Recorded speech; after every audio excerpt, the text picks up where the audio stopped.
Hi, Deirdre here, another example of using absolute cell addressing. So in this sheet here we have 3 employees across the top here. We've got Mary, Tom and Pat and their salaries for quarter 1, quarter 2, quarter 3 and quarter 4. Okay, not only do they make a salary, but they also get a bonus. So we want to add up the salary for each of the quarters, and we also want to add in the bonus. So we select the cell we don't want the answer in.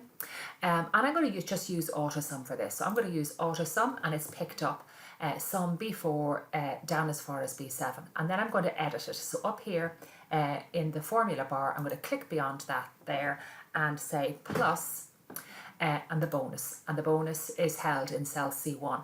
Now as I drag this across, I don't want the bonus to move, so I want to hold the bonus steady or make it an absolute cell address. So I'm going to press F4, and you can see the minute I press F4 it puts a dollar before the C and a dollar before the 1. The dollars hold things steady, so the C1 will be held steady as I drag it across. You notice B4 to B7 doesn't have dollars, so as I move across I'll be taking Mary's salary, then Tom's salary, then Pat's salary. So that should work perfectly. So I hit correct, and then I use my fill handle and drag it across. And now looking here, I can see it's adding up all of Pat's salary, and then it also adds in the bonus at the top. So that's working perfectly.